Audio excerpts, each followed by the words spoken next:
Hi all, എല്ലാവർക്കും my not ബുക്കിലേക്ക് സ്വാഗതം. ഇന്ന് നമ്മൾ പഠിക്കാൻ പോകുന്നത് മറ്റൊരു പ്രീവിയസ് ഓൾഡ് ക്വസ്റ്റ്യൻ പേപ്പറാണ്. LDC പാലക്കാട് 2017 നടന്ന എക്സാമിൻ്റെ ക്വസ്റ്റ്യൻ പേപ്പറാണ്. സോ ആദ്യത്തെ ക്വസ്റ്റ്യനിലേക്ക് പോകാം. ആദ്യത്തെ വാക്സിൻ കണ്ടുപിടിച്ചത്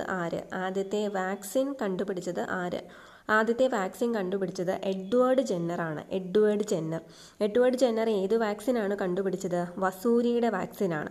അപ്പോൾ അങ്ങനെയും ചോദിക്കാം, ഏത് രോഗത്തിനുള്ള വാക്സിനാണ് ആദ്യമായിട്ട് കണ്ടുപിടിച്ചത്, അല്ലെങ്കിൽ ഏത് വാക്സിനാണ് ആദ്യമായിട്ട് കണ്ടുപിടിച്ചത്? വസൂരിക്കുള്ള വാക്സിനാണ് ആദ്യമായിട്ട് കണ്ടുപിടിച്ചത്. അത് എഡ്വേർഡ് ജെന്നറാണ്. അതുപോലെ ലൂയി പാസ്റ്ററിൻ്റെ കാര്യം കൊടുത്തിട്ടുണ്ട്. ലൂയി പാസ്റ്റർ പേപ്പട്ടി വിഷബാധയ്ക്കെതിരെയുള്ള വാക്സിൻ കണ്ടുപിടിച്ചു. അതുപോലെ ആന്ത്രാക്സ് എന്നിവയ്ക്കെതിരെയുള്ള വാക്സിൻ കണ്ടുപിടിച്ചത് ലൂയി പാസ്റ്റർ ആണ്. ഓക്കെ. കാൾ ലൈൻ സ്റ്റെയ്നറാണ് രക്തഗ്രൂപ്പുകളെയൊക്കെ നിർണ്ണയിച്ചത്. അത് ഓർക്കുക. ഇനി ലോകാരോഗ്യ ദിനമായി ആചരിക്കുന്നത് എന്നാണ്? ലോകാരോഗ്യ ദിനമായി ആചരിക്കുന്നത് ഏപ്രിൽ 7-നാണ്. ഏപ്രിൽ 7-നാണ് ലോകാരോഗ്യ ദിനം, വേൾഡ് ഹെൽത്ത് ഡേ ആയിട്ട് ആചരിക്കുന്നത്. മാനിഹോട്ട് യൂട്ടിലിസിമ എന്നത് എന്തിൻ്റെ ശാസ്ത്രീയ നാമമാണ്? മാനിഹോട്ട് യൂട്ടിലിസിമ എന്ന് പറയുന്നത് മരച്ചീനിയുടെ ശാസ്ത്രീയ നാമമാണ്. അസ്ഥികളിലെ പ്രധാന ഘടകവസ്തുവായ രാസപദാർത്ഥം ഏതാണ്? അസ്ഥികളിൽ വരുന്ന പ്രധാന രാസപദാർത്ഥം കാൽസ്യം ഫോസ്ഫേറ്റ് ആണ്. Calcium phosphate. തലച്ചോറിനെയും സുഷുമ്നയെയും ആവരണം ചെയ്ത് കാണുന്ന സ്ഥലം ഏതാണ്? തലച്ചോറിനെയും സുഷുമ്നയെയും ഒക്കെ ആവരണം ചെയ്ത് കാണുന്ന സ്ഥലം മെനിഞ്ചസ് ആണ്. മെനിഞ്ചസ്. അപ്പോൾ മെനിഞ്ചസ് സ്ഥലമാണ് തലച്ചോറിനെയും സുഷുമ്നയെയൊക്കെ ക്ഷതങ്ങളിൽ നിന്ന് സംരക്ഷിക്കുന്നത്, പ്രൊട്ടക്റ്റ് ചെയ്യുന്നത്. അപ്പോൾ തലച്ചോറിലാണെങ്കിൽ അത് തലച്ചോറിൻ്റെ ക്രേനിയം അല്ലെങ്കിൽ ആ ഒരു തലയോടും തലച്ചോറും തമ്മിൽ ഇടയ്ക്കാണ് ഈ ആവരണം ഉണ്ടായിരിക്കുക, മെനിഞ്ചസ് എന്ന് പറയുന്നത്. അതുപോലെ ശ്വാസകോശത്തിൻ്റെ സ്ഥലമാണ് പ്ലൂറാസ്തരം എന്ന് പറയുന്നത്. പ്ലൂറാസ്തരം. കവുങ്ങിനെ ബാധിക്കുന്ന മഹാളി രോഗം, അതിൻ്റെ രോഗകാരി ഏത്? കവുങ്ങിനെ ബാധിക്കുന്ന മഹാളി രോഗത്തിൻ്റെ രോഗകാരി ഫംഗസ് ആണ്. ഏത് വിളയുടെ അത്യുൽപാദന ശേഷിയുള്ള ഇനമാണ് പന്നിയൂർ 1? പന്നിയൂർ 1 എന്ന് പറയുന്നത് കുരുമുളകിൻ്റെ അത്യുൽപാദന ശേഷിയുള്ള ഇനമാണ്. കുരുമുളകിൻ്റെ. ഇപ്പോൾ ഇതിനകത്ത് നമുക്ക് പലതരത്തിലുള്ള അത്യുൽപാദന ശേഷിയുള്ള വിളകളെ പറ്റി, അതുപോലെ കൃഷി വിളകൾ എന്നിവയെ പറ്റിയിട്ട് പ്രത്യേകിച്ചൊരു ക്ലാസ് ചെയ്തിട്ടുണ്ട്. നിങ്ങൾക്കത് പ്ലേലിസ്റ്റിൽ കിട്ടുന്നതാണ്. ഒരു സസ്യ ഹോർമോണാണ്.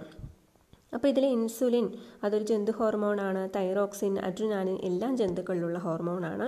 സോ സസ്യ ഹോർമോണാണ് ഇത് ഗിബ്ബർലിൻ എന്ന് പറയുന്നത്. ഗിബ്ബർലിൻ. വളർച്ചയുമായി ബന്ധപ്പെട്ട ഹോർമോണാണ് ഗിബ്ബർലിൻ. ശരീരത്തിലെ ഏത് അവയവത്തെയാണ് എക്സിമ ബാധിക്കുന്നത്? എക്സിമ ബാധിക്കുന്നത് ത്വക്കിനെയാണ്. ത്വക്ക്. സിറോഫ്താൽമിയ ഏത് വിറ്റാമിൻ്റെ അപര്യാപ്തത കൊണ്ട് ഉണ്ടാവുന്ന രോഗമാണ്? വിറ്റാമിൻ എയുടെ അപര്യാപ്തത കൊണ്ടുണ്ടാവുന്ന രോഗമാണ്. ഇതിൽ കൊടുത്തിരിക്കുന്ന വൈറ്റമിൻ കെയുടെ അപര്യാപ്തത കൊണ്ടാണ് രക്തം കട്ട പിടിക്കാതിരിക്കുന്ന അവസ്ഥ ഉണ്ടാവുക, അല്ലെങ്കിൽ ഹീമോഫീലിയ ഉണ്ടാവുക. അല്ലെങ്കിൽ വൈറ്റമിൻ സിയുടെ കുറവ് കൊണ്ടാണ് സ്കർവി എന്ന രോഗം ഉണ്ടാവുക. വൈറ്റമിൻ ഡി എന്നതിൻ്റെ അപര്യാപ്തത മൂലം കണ അല്ലെങ്കിൽ റിക്കറ്റ്സ് ഉണ്ടാകും.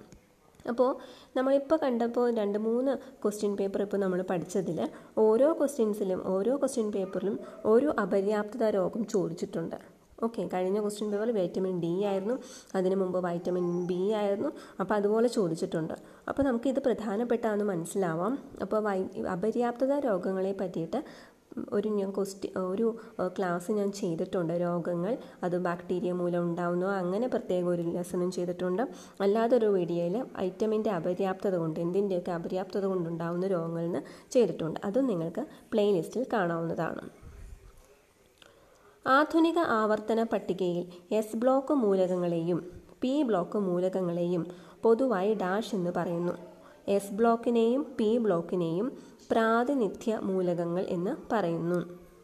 വ്യാവസായികമായി സൾഫ്യൂരിക് ആസിഡ് നിർമ്മിക്കുമ്പോൾ ഉപയോഗിക്കുന്ന ഉൾപ്രേരകം ഏത്? അപ്പോൾ ഈ ഒരു ചോദ്യം കഴിഞ്ഞ ഒരു ക്വസ്റ്റ്യൻ പേപ്പർ ഞാൻ വായിച്ചു. അത് കൊല്ലം ഇടുക്കി ഡിസ്ട്രിക്റ്റിൻ്റെ ആണെന്ന് തോന്നുന്നു. അതിലും ചോദിച്ചിരുന്നു വനേഡിയം പെൻറ്റോക്സൈഡ്. അപ്പോൾ സൾഫ്യൂരിക് ആസിഡ് വ്യാവസായികമായി നിർമ്മിക്കുന്ന പ്രക്രിയയ്ക്ക് പറയുന്ന പേരാണ് കോണ്ടാക്റ്റ് പ്രോസസ്സ് അല്ലെങ്കിൽ സമ്പർക്ക പ്രക്രിയ എന്ന് പറയുന്നത്.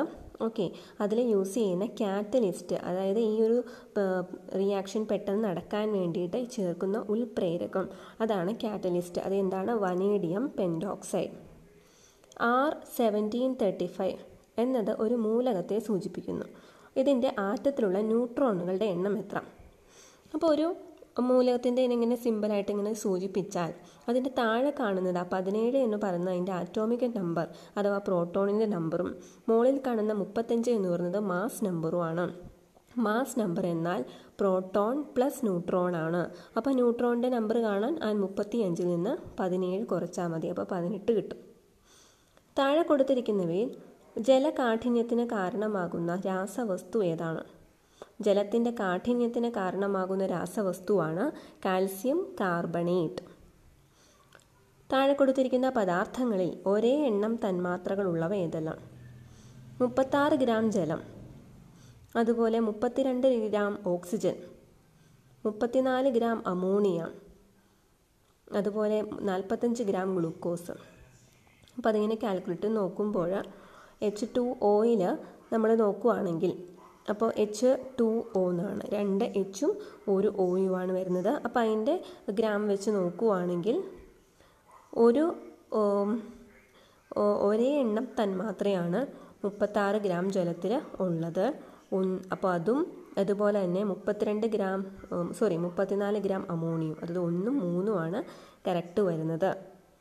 വൈദ്യുത കാന്തങ്ങളുടെ നിർമ്മാണത്തിന് ഉപയോഗിക്കുന്നത് ഡാഷാണ്. അൽനിക്കോൾ, അലൂമിനിയം, നിക്കൽ, കൊബാൾട്ട് എന്നിവ ചേർന്നാണ് അൽനിക്കോ. ഇത് ഈ ഒരു ക്വസ്റ്റ്യൻ പേപ്പർ അൽനിക്കോ എന്തൊക്കെ ചേർന്നിട്ടാണെന്നൊരു ക്വസ്റ്റ്യൻ ചോദിച്ചിരുന്നു. എറണാകുളം എക്സാമിനാണ് ചോദിച്ചിരുന്നത്. അടുത്തത് ബ്രൗൺ എനർജി എന്ന വിഭാഗത്തിൽ വരുന്ന ഊർജ സ്രോതസ്സാണ്. ബ്രൗൺ എനർജി എന്ന വിഭാഗത്തിൽ വരുന്നത് ബയോമാസ് ആണ്. നീളം അളക്കുന്നതിന് ഉപയോഗിക്കുന്ന യൂണിറ്റുകളാണ് താഴെ തന്നിരിക്കുന്നതിൽ ഇതിൽ ഏറ്റവും വലുത്. പ്രകാശവർഷം ആസ്ട്രോണമിക്കൽ യൂണിറ്റ് ഒക്കെ ഉണ്ട്, അതിലും തന്നിരിക്കുന്നത് പാർസെക്കാണ് ഏറ്റവും വലുത്. ഒരു ലെൻസിൻ്റെ പവർ 2D എന്ന് രേഖപ്പെടുത്തിയിട്ടുണ്ട്. 2 ഡയോപ്റ്റർ എന്ന് വെച്ചാൽ എന്താണ് ഉദ്ദേശിക്കുന്നത്? 50 സെൻറ്റിമീറ്റർ ഫോക്കസ് ദൂരമുള്ള കോൺവെക്സ് ലെൻസ്. അത് വിശദമായിട്ട് ലെൻസുകളും പ്രിസവും അതുപോലെ മിറേഴ്സും അതിൻ്റെ ഒരു ലെസൺ ചെയ്യുന്നതാണ്. അതിലിതിൻ്റെ ഇക്വേഷൻസൊക്കെ കാണിക്കുന്നതാണ്. ഊതി വീർപ്പിച്ച ഒരു ബലൂൺ അല്പസമയം വെയിലത്ത് വെച്ചാൽ അത് വികസിക്കുകയും പൊട്ടുകയും ചെയ്യുന്നു. ഇതുമായി ബന്ധപ്പെട്ട വാതക നിയമം ഏതാണ്? ചാൾസ് നിയമം. അപ്പോൾ ഇത് ചാൾസ് നിയമം ചോദിച്ചു. ഇതിൻ്റെ തൊട്ട് മുമ്പ് ഞാൻ പറഞ്ഞ ക്വസ്റ്റ്യൻ പേപ്പറിൽ ബോയിൽ നിയമമായിരുന്നു ചോദിച്ചത്. അപ്പോൾ ഇതുപോലെ മാറ്റി മാറ്റി ചോദിക്കുന്നു. അപ്പോൾ LDCയുടെയൊക്കെ ക്വസ്റ്റ്യൻ പേപ്പർ വരുമ്പോൾ ഒരു ടോപ്പിക്കിൽ നിന്ന് തന്നെ പലതും ചോദിക്കുന്നുണ്ട്. അപ്പോൾ ആ ടോപ്പിക്സ് ഒക്കെ ഇമ്പോർട്ടൻ്റ് ആണ്. ചൈന ജനകീയ റിപ്പബ്ലിക്കായ വർഷം 1949 നമുക്ക് സ്വാതന്ത്ര്യം കിട്ടിയിട്ട് 2 വർഷത്തിന് ശേഷമാണ് ചൈന ജനകീയ റിപ്പബ്ലിക്കായത്.